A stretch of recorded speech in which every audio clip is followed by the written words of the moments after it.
All right, sitting down with us right now, kind of the heart and soul of this team, even though he won't be in the starting rotation, at least at the start of this season. Joe Musgrove is with us here from the back patio of the Peoria Sports Complex. And as you walked in, I mean, you look good, Joe. How do you feel? How's the arm? What are we, about 4 months since surgery Yeah, now? I believe middle October was the date, I think the 13th. So I think I'm coming up on 5 months here. I'm supposed to be able to start throwing around 6 months. I feel great right now.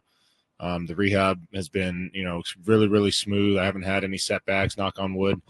My program as far as, weightlifting and training and stuff has been, right where I should be. I feel like I'm actually a little bit ahead of schedule. So I've been very patient. I've been very diligent with the work. And, now that I'm a month away from throwing, I'm not going to push myself and cause a setback this late in the rehab. So I'm very close to hitting that next phase of throwing, and I'm going to make sure I get there healthy. Well, and we were, I saw the article that came out, and I think what spoke to me was the way that your teammates talked about you being around. And I don't know that it's the same for every rehabbing pitcher on every single team that they necessarily want somebody around. But with you, it was different. The people always said, no, we want Joe around.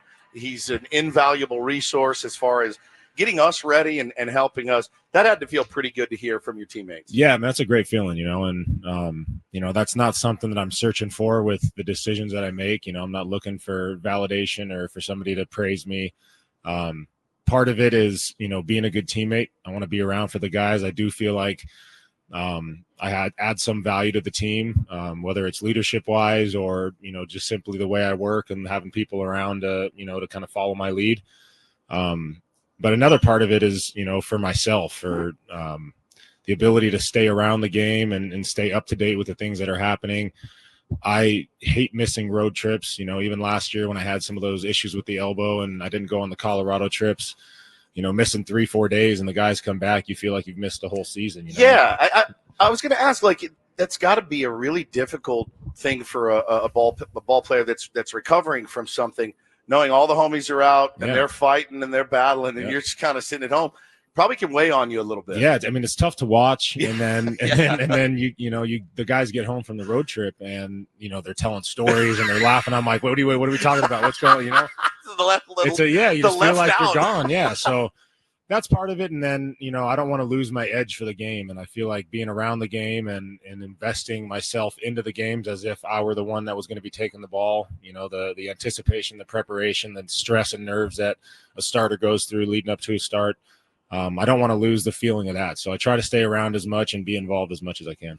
So last season, Joe, obviously it's competitive advantage to not let the opponent know what you might be going through. But you kind of knew this was coming for a while. The ligament was starting to go, and you were trying to battle all the way through. You made it into that playoff start against Atlanta. What was that like for you, knowing at any moment it could be the pitch that, all right, this is it, and then I'm going to be out for, a year plus? Yeah, I mean, a little more stressful earlier in the year. I had seen a couple doctors back in like June, July, and they told me I had a pretty significant tear in there. And basing what they told me off of how I felt, the two didn't match up necessarily. They told me a significant enough tear where they were ready to do surgery, and I felt like I had plenty of juice left in the arm to continue throwing. And at this point, I knew there was damage, and I had kind of come to peace, with the idea that there's a good chance it goes by the time I took the mound for that Braves game. And, not to make myself sound like some hero, because I know there's plenty of guys that have thrown through injuries before and probably thrown through worse. But I think anybody at this level that's getting paid what I'm getting paid and has the opportunity to pitch in the postseason is going to take the ball. So, I knew what the risks were and I knew what I was getting into, and it came a little sooner than I expected. The hardest thing, I think, was going into that game. That was the last result that I had pictured happening, was walking off the mound in the middle of the inning. I thought, if anything, maybe it doesn't go my way and I get rocked, and that's going to be the worst that it could happen. So it was tough to sit with for a while, but again, I kind of had the idea that there was a chance it could happen, and it was, somewhat easier to sit with. Talking to Joe Musgrove here on Ben and Woods this morning, and yeah, man, nobody here, nobody in that clubhouse liked how the season ended last year, certainly. But you got young players on the team. You've been through it. You've been through it. You've been to the top of the mountain. So how hard was it to kind of put your arms around some of those guys in there and let them know, hey man, we can be back. We can do this again. What was the kind of the mood like when the season ended? Yeah, very somber, man. I mean, you get so close, and we've been working since February of last year. It's a long season and a lot of time put in. And, to have it end like that is, it's really hard to sit with, and it happens so fast. Rug just gets ripped out underneath you. But I think as a group, we feel really good because we have, most of the staff coming back with a few additions that are going to be really big for us. The core of our players are all coming back again with a few additions that are really going to help us. And I think the progress we made last year as a team and as a family unit is only going to get stronger having that same core group of guys coming back with, a little taste of what that looks like. So I got to imagine too, one of our favorite Padres we got a chance to meet and spend some time with last year was Higgy. We loved Higgy. Yeah. Higgy was great. Really assimilated into the team. Now he's with Texas, and we got some new catchers in. We got some catchers that have been here before. Is that something that you also take upon yourself to kind of work with those guys to get everybody all kind of symbiotic together, Yep. like working together? So how's it been with the new catcher so far? Yeah, man. I mean, that pitcher-catcher relationship is so important. And it's tough, a new catcher coming into organization. You have 6 weeks to learn 40 new arms, and what they like to do, learn their mentality, learn the way that they operate. So yeah, it takes a lot of effort on the pitcher's side to sit down and explain and find windows throughout the day to sit and talk with your catchers, whether it's at the lunch table or on the bench during the game. That's crucial. And these catchers are here at 6 a.m. every morning. Some of the last guys to leave, these guys are working tirelessly to make sure that they're prepared and ready. So we got to a really good point with Higgy last year, and we got, Martine and Sully and Campy and Diaz, who we worked with a little bit last year, guys that have some experience in the game and some that have been around us for a little while. So I think we feel good with where we're at. Joe, it's almost funny that I don't know this, but the Tommy John surgery, hundreds of pitchers have now gone through it.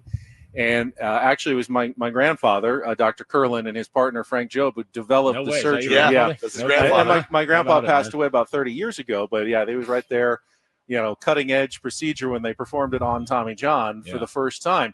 What is it like, though? Where did they take the ligament from? Was it from your leg? Yeah, they move it into your elbow. I don't know if there's a standard for what guys usually do. I chose to do the palmaris, which is the forearm right there. Yeah, and kind of an irrelevant ligament from what I've learned. Some people have it, some don't. It doesn't really serve a lot of purpose. You're fine to operate without it. Creates a little bit of scar tissue issues in the wrist, but I kind of figured I'd rather have one arm bandaged up than an arm and a leg, or both arms. So, so are you completely out and under for the whole surgery? And then you wake up, and what's it like? Yeah, it's a pretty short surgery. I think it's about 45 minutes. I had, some flexor issues that they repaired. I had some bone spurs. They did a little microfracturing to kind of, regenerate some of the growth in the back of the elbow. So it was maybe an hour 15, an hour 20, but he said it went extremely smooth. I wake up and some of the worst pain I've been in. I try not to take the pain meds, with any operation I've had.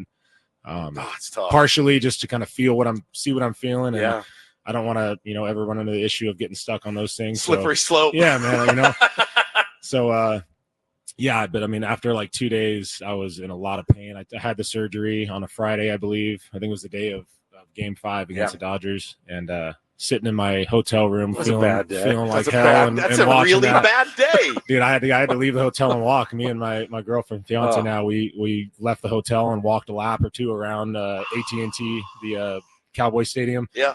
Just to clear my head, man. I was in a bad spot. But, the first few days were really, really rough, man. And then about a week and a half in, I felt, a lot better, was more tolerable. And it's just been, easy cruising since then. I broke my elbow in college, and the next time I picked up a baseball, I was so terrified. It's just a scary feeling to throw or swing a golf club or whatever it may be.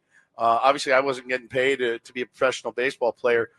For you, how I guess anxious are you to get the ball in your hand and just kind of let it eat for a minute? Yeah, I'm excited, man. This is the longest I've had off of throwing a baseball since I was probably 7 years old. That's amazing. I haven't been through this before. I'm in a little bit of uncharted territory, but I'm really trusting the rehab program. I'm trusting, the opinions and the experience of guys that have had it before. I've had a ton of phone calls with doctors, with ex-players, with current players that have had the operation, some guys that have had two, and, tried to create the best program to get back the most efficiently. And a big part of that is being patient on the front end of the surgery. You don't throw for 6 months. Some doctors do 4 months, but Keith Meister in Texas has had a really high success rate with his guys, and they don't throw until at least 6 months. So I've been told to be very patient on the front end and don't push yourself. And then, maybe when you're on the mound and the 8-9 month mark, you can kind of make up a little bit of ground then. So everything that I've been told and the program that I followed hasn't let me down yet. So I'm going to kind of stay true to it. But yeah, I'm very excited to throw the ball. And obviously there's concerns of, is it going to be the same? Am I going to, have issues? Is there going to be setbacks? And I'm sure there will be at some point, but we'll cross that bridge when we get there. Well, I like to think too. You read those stories all the time. The guy that gets